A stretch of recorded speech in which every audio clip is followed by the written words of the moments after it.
Hello everyone. So I hope you all are well. Today through this video what we are going to do, students, we are going to start up economics chapter 3, that is money and credit. You had already completed economics chapter 1 and chapter 2. Now today we are going to have a quick overview about the chapter, that is what all are the contents of the chapter. Today's focus of mine will be upon that. So let's get started, students. So students, what all are the contents of the chapter? That is, in this chapter, first thing that we are going to study is, that is what is money. Then we are going to discuss about the thing which was the system which was followed when this money was not there. तब उस time पे क्या था? तो that was barter system. So we are going to discuss about barter system. Then after that we are going to discuss about the forms of money which are introduced. That is the old forms of money that are there and the modern forms of money. ठीक है? Under this modern forms we are going to discuss about currency, how it acts as the medium of exchange. Then we are going to discuss about deposits with the bank, demand deposits and check. After this we are going to talk of loan activities of banks. Then also we are going to talk about the credit situations which are there in our country. Most importantly यहाँ पे हम पढ़ेंगे about the formal sources of credit and the informal sources of credit and what is the effect of this formal sources and informal sources of credit upon the citizens. That is, over here we are going to talk about debt trap, collateral, terms of credit, different sectors of the credit arrangement, role of Reserve Bank of India in the formal sector. And also I have told you about the informal and formal sources that we are going to discuss. And lastly we are going to talk in detail over here about the self help groups. ठीक है? Self help groups या फिर इसको और क्या बोल सकते हो, SHGs, that we are going to discuss. So now let's talk about money first of all, that what is money, how the money can be defined. Money can be defined as anything that is generally accepted as the medium of exchange. ठीक है? आपको कोई good purchase करना है तो उस good को purchase आप कैसे करोगे? Obviously you have to give something in return for that.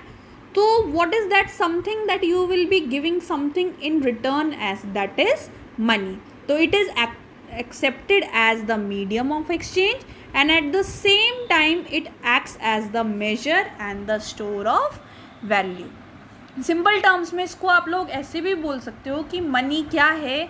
Money is the intermediate in the exchange process.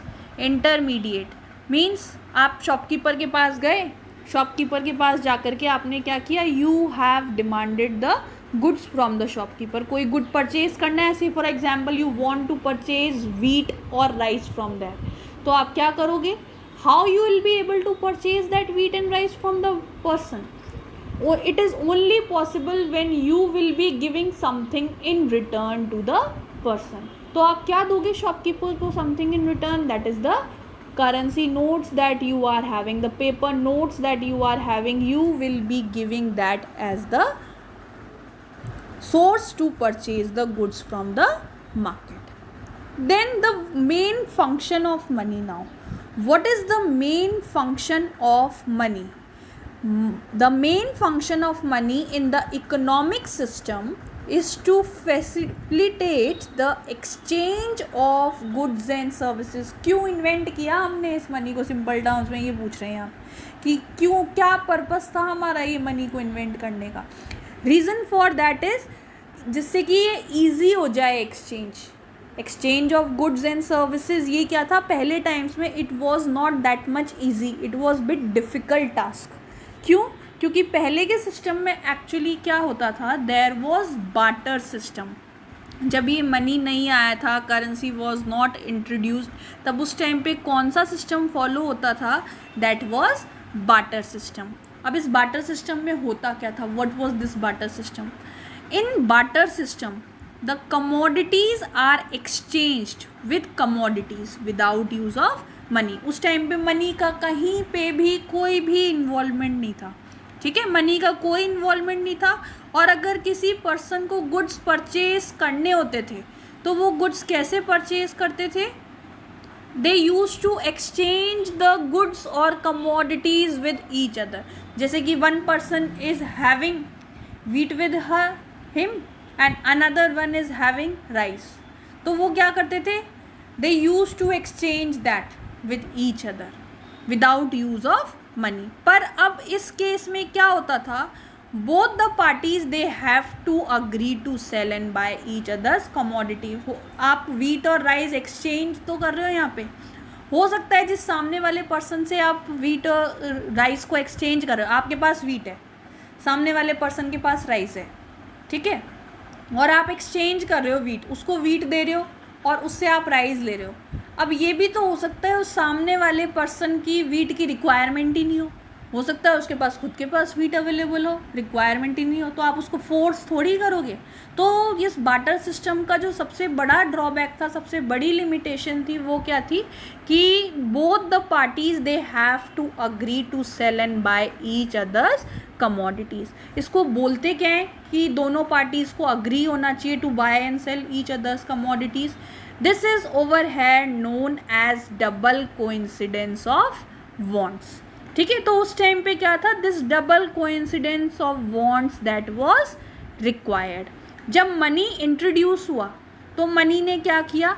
Money has eliminated this double coincidence of wants, that is money ने यहाँ पे इस double coincidence की requirement को, even you can see this with this slide, ठीक है, कि दो पर्सन्स हैं, दो पर्सन्स क्या कर रहे हैं? They are exchanging the commodities with each other.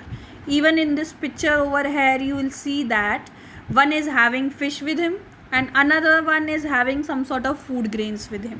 तो what they are doing? they are exchanging that, कि तुम्हें इस चीज़ की रिक्वायरमेंट है तुम ये ले लो, और मुझे इस चीज़ की रिक्वायरमेंट है ये तुम्हारे पास अवेलेबल है तो ये मुझे दे दो, ठीक है। बट मनी जब इंट्रोड्यूस हुआ तो मनी ने क्या किया? Money has totally eliminated this double coincidence of wants, ये रिक्वायरमेंट ही नहीं रही। अब जब इनिशियली मनी इंट्रोड्यूस हुआ तब उस टाइम पे मनी का कौन सा फॉर्म इंट्रोड्यूस हुआ? That is what were the old forms of money. तो the old form of money it included what? It included specifically the coins, ठीक है। पहले के टाइम्स में क्या होता था? ओल्ड फॉर्म्स ऑफ मनी के अंदर आता था coins. You might have heard about the Gupta coins which were there, ठीक है, gold coins, silver coins, those were there. और ये जब गोल्ड कॉइन्स, सिल्वर कॉइन्स, ये सारी चीज़ें भी नहीं थी तो उस टाइम पे even old forms of money की तरह से कौन एक्ट करता था? इवन द कैटल, ठीक है, काउज, और ये सारी चीज़ें भी क्या करते थे? This was also considered as the form of money, ठीक है। बट इनिशियली जो ओल्ड फॉर्म था वो ओल्ड फॉर्म कौन सा था? That were the metallic coins which are that, metallic coins जिनकी वैल्यू एट प्रेजेंट वैल्यू अगर देखोगे मार्केट में तो बहुत ज़्यादा है। That is gold coin, silver coin. अगर मार्केट से ये परचेज करने जाओगे तो क्या होगा? अ पर्सन हैज़ टू पे अ लॉट फॉर दिस। और उस टाइम पे ये क्या था? These were termed as the old forms of money. पर जैसे जैसे चेंज आया तब क्या हुआ? Certain modern forms of money those have been introduced. अब इस मॉडर्न फॉर्म के अंदर क्या आया? दैट इज करेंसी, ठीक है। करेंसी के अंदर क्या क्या आ गया? Paper notes and coins and demand deposits with the bank, ठीक है। Currency that is paper notes and coins and demand deposits with the bank. So students, that's it for today. Today we have over here discussed about the barter system. Then we have discussed about the use of and functions of money, and also we have discussed over here about the old forms and modern forms of money. In our next session, in detail, we are going to talk about these modern forms of money. So thank you, class.